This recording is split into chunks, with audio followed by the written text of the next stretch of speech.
आपका पूरा पैसा पुराने नियम में अच्छे से निकल सकता था या नए नियम में अच्छे से निकल सकता है, आज के इस वीडियो में हम यही जानेंगे। मेरा नाम सागर है, मैं एक पीएफ कंसल्टेंट हूँ। मैंने यहाँ पे पीपीटी बना के सारे चीज़ें बता दी हैं। अगर आपको एडवांस के बारे में जानना है तो आप मेरी इससे पहले वाली वीडियोस देख सकते हैं। इस वीडियो में हम फोकस करेंगे फॉर्म नंबर 19 में क्या क्या बदलाव किया गया है और ये बहुत ही गलत बदलाव है। इस बदलाव को क्रिटिसाइज करते हुए यहाँ पे ओवैसी साहब ने भी यहाँ पे ट्वीट किया है और यहाँ पे हम इनके ट्वीट पे भी चर्चा करेंगे। लेकिन अभी हम यहाँ नियम के हिसाब से जान लेते हैं कि इस नियम में क्या क्या बदलाव किया गया है। सबसे पहले आप ये देख लीजिए कि पुराने नियम में आपको कितने टाइम बाद आप फॉर्म नंबर 19 भर सकते थे। तो पुराने नियम में हम बहुत आसानी से 2 महीने बेरोजगार होने पे अपना पूरा का पूरा पीएफ निकाल सकते थे। लेकिन वहीं पे अब हमें 12 महीने बेरोजगार होना पड़ेगा। तो 12 महीने बेरोजगार बहुत ही कम लोग हो पाते हैं। लेकिन अब वो लोग 12 महीने तक अगर कोई बेरोजगार रहा तभी उसको अपना फॉर्म नंबर 19 भरने का ऑप्शन मिलेगा। अब यहाँ पे एक अच्छी बात ये है कि आपको 12 महीने तक का इंतज़ार नहीं करना है पूरा पैसा निकालने के लिए।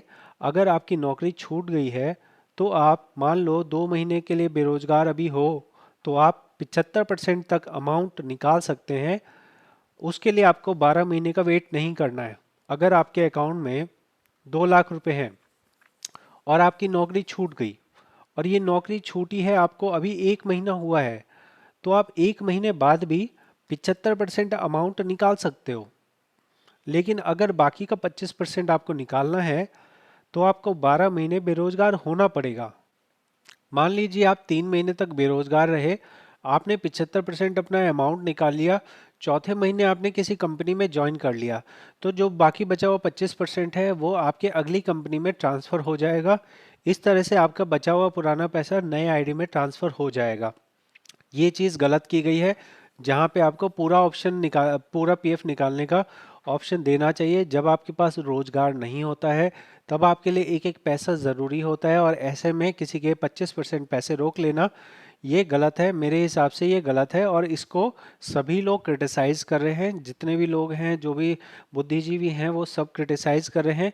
जब न्यूज़ चैनल्स पे भी इस बारे में चर्चा होती है तो इसे नेगेटिव कदम के तौर पे देखा जाता है, जहाँ पे पीएफ ऑफिस ने गलत किया है।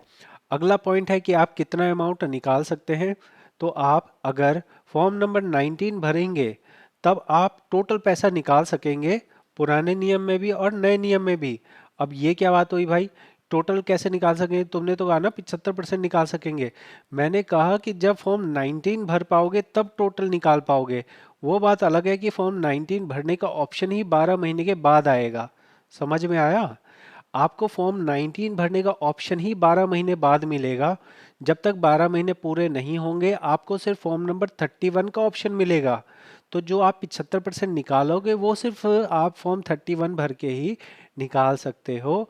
फॉर्म 19 भर के आपको ये 75% नहीं मिलेगा। समझ रहे हो? इसलिए मैंने लिखा है कि फॉर्म 19 में आपको कितना मिलेगा, तो टोटल पीए बैलेंस मिलेगा और टोटल पीए बैलेंस मिलेगा। दोनों नियम में मैंने सेम बात कही है। समझ में आ गया? दोबारा मैं इसको समझा देता हूँ, थोड़ा आपके लिए गलत हो सकता है।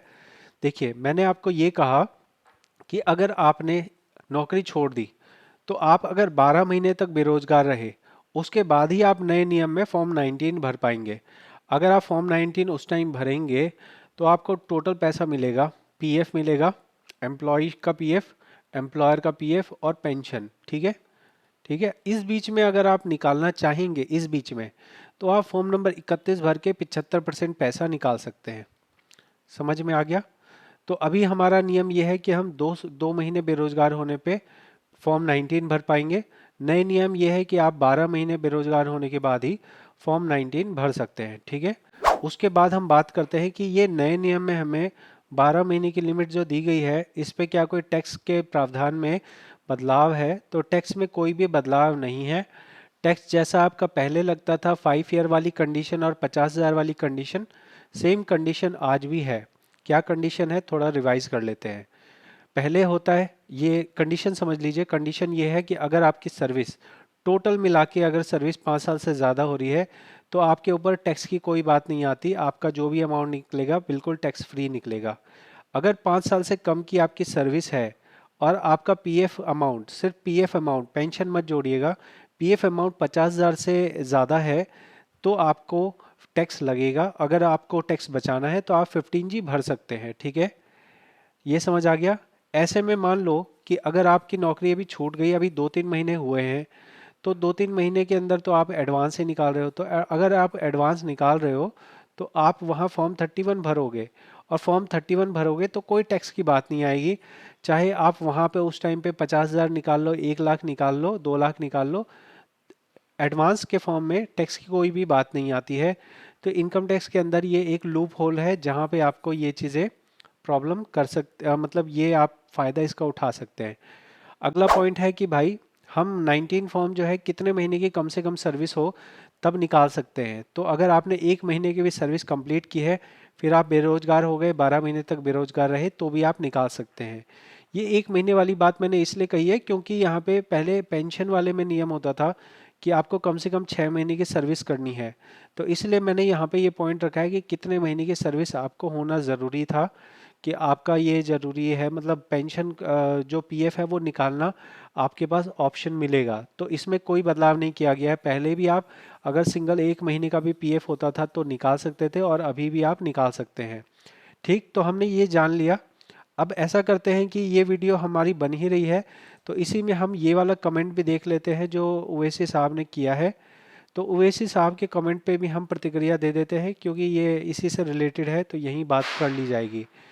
बेरोजगारी में सरकार का बचत उत्सव। ठीक है, आप बेरोजगार हो गए, उसके बाद बचत उत्सव कहा जा रहा है। पहले बेरोजगारी में 1-2 महीने में आप पूरा पीएफ निकाल सकते थे।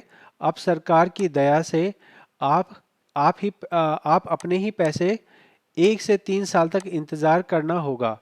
ये 3 साल वाली बात पेंशन के लिए है और 1 साल वाली बात पीएफ के लिए है। तो ये बात इन्होंने सही कही है। पीएफ का 25% जबरदस्ती, 1 साल तक लॉक, ये बात सही है। मतलब बेरोजगार में आपको 1 साल तक का इंतजार करना होगा, तब भी आप अपना पूरा पैसा नहीं निकाल सकते हैं।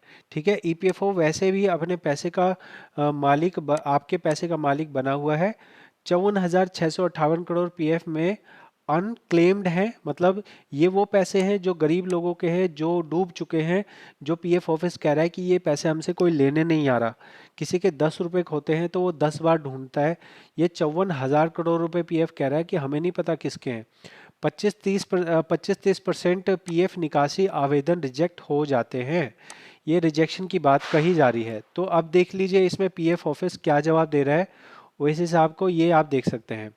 नौकरी छूटने के निकालने के लिए 2 महीने की जगह 12 महीने क्यों किए गए, इसका जस्टिफिकेशन वो दे रहा है। जस्टिफिकेशन क्या है ये देख लीजिए। ये जो मैं अभी आपके सामने पढ़ रहा हूँ, ये पहली बार पढ़ रहा हूँ, इससे पहले नहीं पढ़ा है मैंने। ठीक है, कहा गया है नौकरी छूटने के तुरंत बाद लाभार्थी 75% तक तुरंत निकाल सकता है। जो मैंने आपको कहा कि नौकरी छूटने से 12 महीने तक वो 75% कभी भी निकाल सकता है। वो एडवांस होगा, वो फुल एंड फाइनल नहीं होगा। ठीक है, 12 महीने तक बेरोजगार होने पे बाकी 25% निकाल सकता है। 2 महीने में पूर्ण राशि निकालने से 3 महीने बाद दूसरी नौकरी लग जाने से सर्विस कंटिन्यू नहीं मानी जाती है, वो पेंशन पात्र नहीं होता है। तो यहाँ पे ये पेंशन वाली बात कही जा रही है, क्योंकि पेंशन के लिए 10 वर्ष की अनिवार्य नौकरी की ज़रूरत है। इस रिफॉर्म से ईपीएफओ के लाभार्थी को पेंशन हेतु पात्र बनाने में सुविधा होगी। तो ये पीएफ ऑफिस ना चालाकी कर रहा है, ये गलत जानकारी है। यहाँ पे अगर उन्हें पेंशन का लाभार्थी बनाना था, पेंशन का लाभार्थी अगर बनाना था, तो उन्होंने पेंशन में तो टोटल जो है ना, जहाँ आपको 12 महीने बोला जा रहा है वहाँ 36 महीने बोला जा रहा है। अगर आपको पेंशन का लाभार्थी बनाना था तो आप पेंशन को रोकते ना, आपने तो फॉर्म 19 को भी रोक दिया। फॉर्म 19 में जो 2 महीने का था, अगर आपको पेंशन का लाभार्थी बनाना था तो बस पेंशन वाले को रोकते, आपने पीएफ वाले को क्यों रोका? पीएफ निकालने देते आप। लेकिन यहाँ पे इनकी मंशा यही है कि हम फंड को ज़्यादा से ज़्यादा रोकें, ताकि हमारे पास जो है ज़्यादा फंड हो, और ज़्यादा फंड होगा तो हम ये संस्था ज़्यादा अमीर हो सकती है। ऐसा नहीं कि कोई अधिकारी अपने घर पे ले जाएगा, आपके यहाँ ही रहेगा, लेकिन ये है कि थोड़ा बहुत अपने पास रखना चाहते हैं, फंड रखना चाहते हैं। वरना इनके पास ये कैसे बोल पाएंगे कि हमारे पास इतने लाख करोड़ का फंड है। बस इस वजह से यहाँ पे ये जो है ना आपको रिस्ट्रिक्शन किया जा रहा है। तो उठाया गया सवाल सही है और इसका जो जवाब है वो गोलमोल है, और जो जवाब बोला गया है उसका जवाब नहीं दिया गया है। यहाँ पे बेरोजगार होने पे ये नहीं बोला गया है भाई बेरोजगार होने पे 25% रोक क्यों रहे हो तुम, किस बेस पे रोक रहे हो। अगर पेंशन का पात्र बनाना है तो पेंशन वाले फंड को रोको ना, पीएफ वाले फंड को क्यों रोक रहे हो। ठीक है, तो आपका इस बारे में क्या सोचना है ज़रूर मुझे कमेंट में बताएं। मैं पूरी ईमानदारी से आप लोगों के लिए वीडियो बनाता हूं, और दिवाली तक 3 लाख पूरे करवा दीजिए, बहुत मेहरबानी होगी आप लोगों की। बहुत बहुत धन्यवाद।